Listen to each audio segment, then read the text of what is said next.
Hey guys, and welcome back to another Kickster review. So today we're going to be reviewing Dune Part 2, the recent release, which is obviously directed by Denis Villeneuve. I'm going to give you my full spoiler review of this film. So if you haven't seen the film and you don't want any spoilers, don't watch now. Come back and watch this video after you've seen the film. And I'm just going to give you a brief outline of the film in terms of what happens in it. And then I'm going to break down exactly what I liked and what I disliked and give you my overall score out of 10. So Dune Part 2 is indeed the Part 2 of the Dune novel, which is from the book based on Frank Herbert's work, and is obviously the follow-up to the 2021 film, Dune Part 1. And so this is really the second half of that film, that story, and it really kind of completes this part of the story here before they obviously move on to the next novel. So Dune Part 2 is indeed the second half of the story, Dune, based on Frank Herbert's novel. This film is like a direct follow-up to the first film in 2021. It is the second half of that story. And this portion of the book very much follows Paul Atreides and him becoming one with the Fremen and really falling into his role that they've prophesied of him becoming the Messiah or the Lisan al-Ghaib. So it's very much following him and him like walking in those footsteps, but then at the same time leading, I guess, the people to take on the Harkonnens, who really took down his people, of the House Atreides, who killed his father in the previous film. So it's all about that and just kind of progressing this story that obviously culminates in a conflict at the end of the film. And before I get started, I need to be clear, I have not read the novel, so I know nothing about the Dune lore outside of obviously these two films. And from what I understand, there are differences. I'm not going to be talking about those differences. I can only cover what I have seen in this film and review it on those grounds. And that's what I'm going to do here. So I'm going to start off with what I liked. So let's start off with the obvious ones, but let's not diminish them either because they are serious achievements. And that is the cinematography and the CGI. So with the cinematography, it is the visuals that they're able to capture within the frame of this film are simply phenomenal. Just the scale and the scope of almost every image that you see on the screen is really, you can see the structure behind it. You can see the level of detail that has gone into framing each moment and capturing the magnitude and just the scope of this world. It's truly phenomenal just what they're able to put on this screen just within that frame of a cinema screen.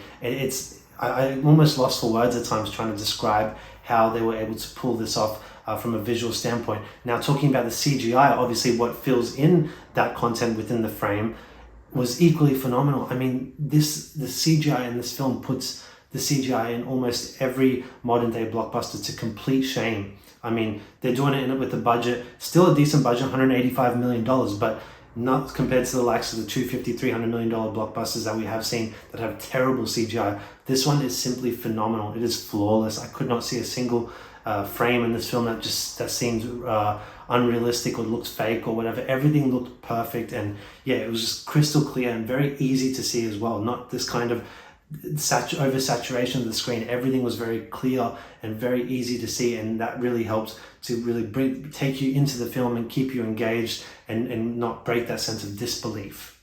And following on from that, I want to talk about the sense of immersion that this created through the visuals.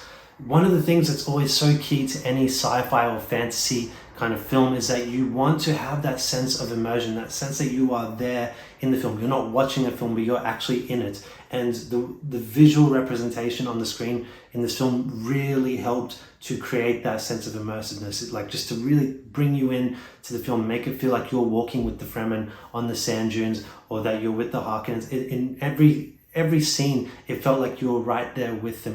There was no breaking of that immersion whatsoever. You were completely like just absorbed in this film, and that was really fantastic to see. It's something that we don't really get with much sci-fi films these days. They feel fake, they feel like there's a disconnect, but this one just sucks you in from the first frame and it never takes its foot off the pedal.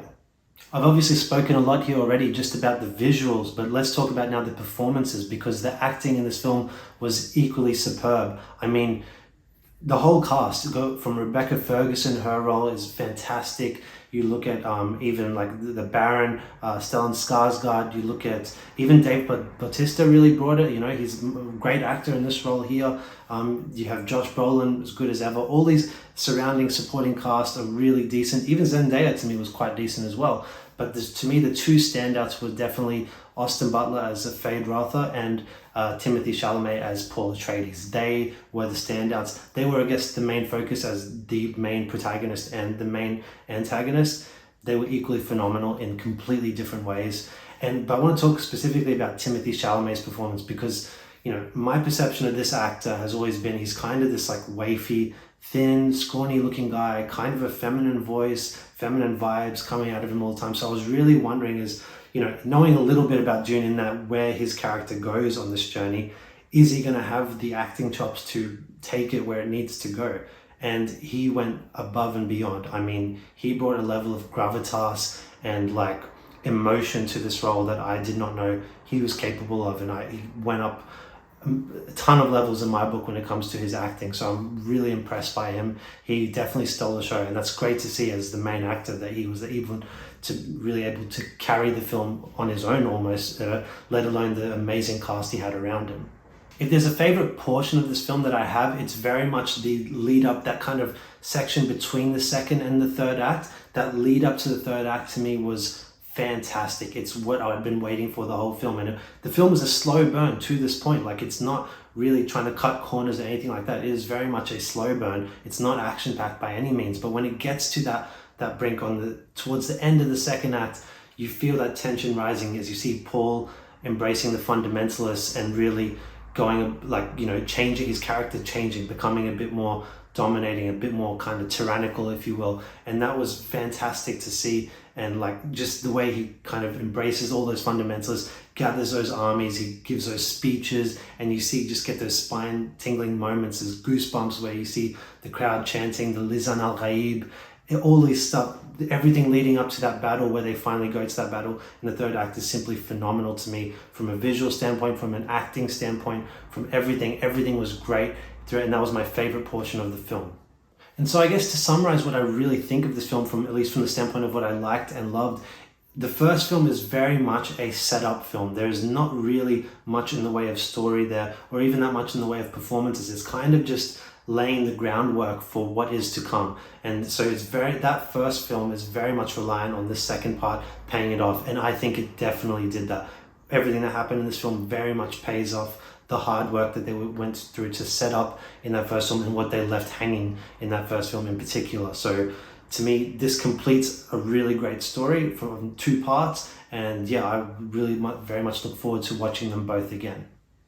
So I think I've showered enough praise for now. So let's get into the things that I disliked about this film. There are a few, but they are kind of nitpicky, but I will start off with this one. So the pacing.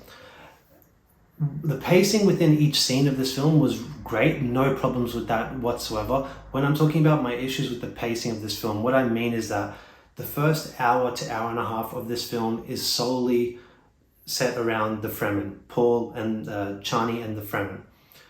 It doesn't change to any other scenes, any other places throughout Arrakis or anything like that. It's just based on them. Then all of a sudden at the 1 hour 15, 1 hour 30 rough mark, it switches over to the Harkonnens and then spends time with them, learning about them more and especially introducing Feyd-Rautha, Austin Butler's character.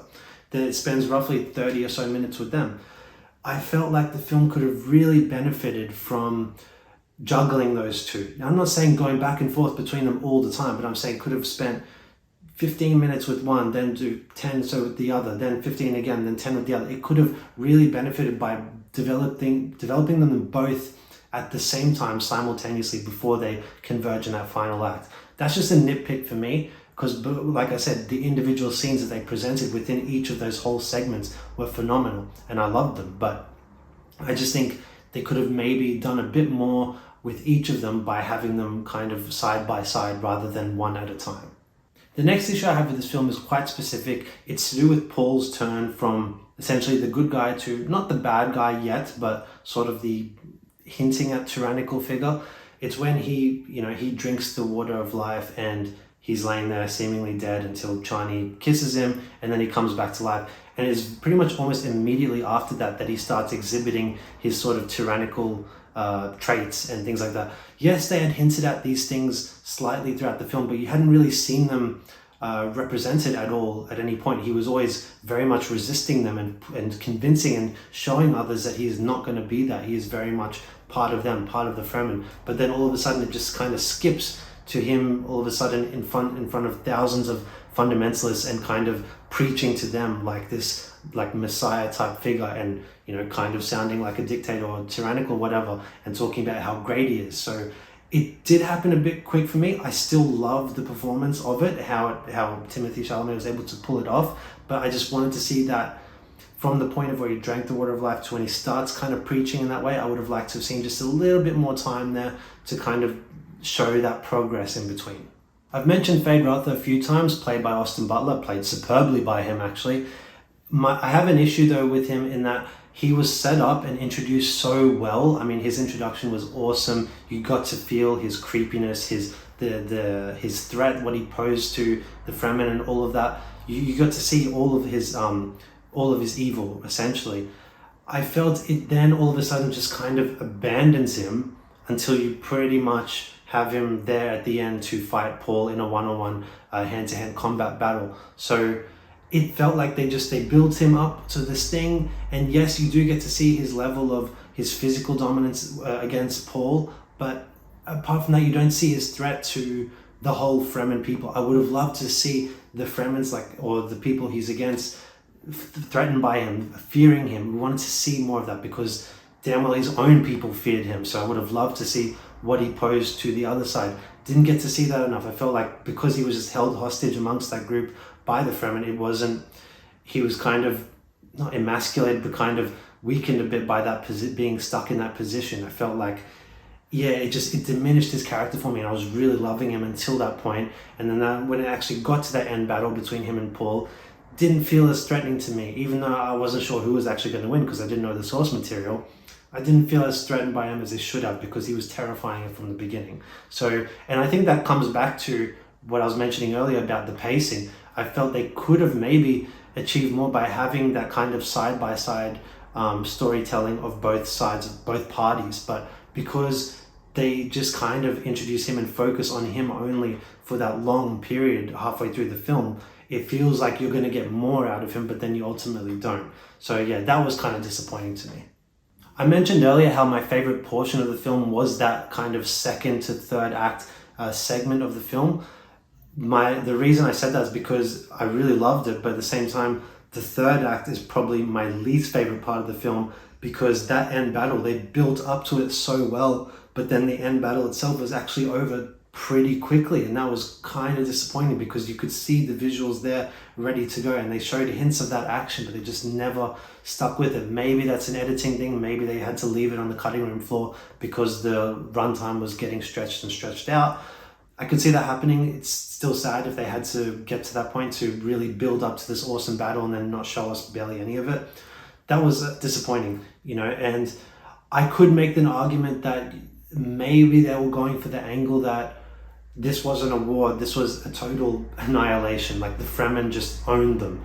And that, if that's their angle, so be it. It just doesn't feel like a satisfactory payoff to the build-up that they had to this film, especially when the Fremen are, shown to look like the inferior party, compared to the Harkonnens. They feel less organized, they feel a bit more ragtag kind of thing. So to see them, completely dominating, just felt like, okay, we want to see, probably would have preferred to see some ebbs and flows in that battle to kind of feel that sense of that sense of achievement for them.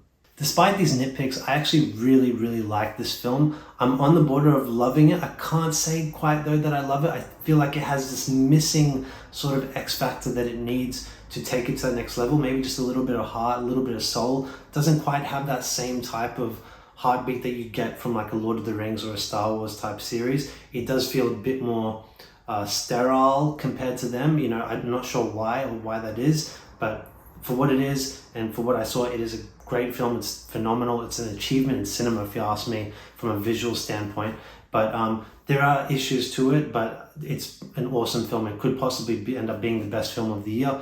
And so for me personally, I'm giving it an 8 out of 10. I think it was a really damn good film, and I highly recommend it to anyone. You definitely need to see the first one to enjoy this one. If you're going into seeing the second one without seeing the first, not much is going to make sense. So yeah, I highly recommend it. And yeah, that's my overall thoughts. 8 out of 10 for Dune Part 2. Anyways guys, thanks for watching my review. I really appreciate it. If you enjoyed this video, please give it a like and subscribe to my channel, and we'll talk to you next time. Bye.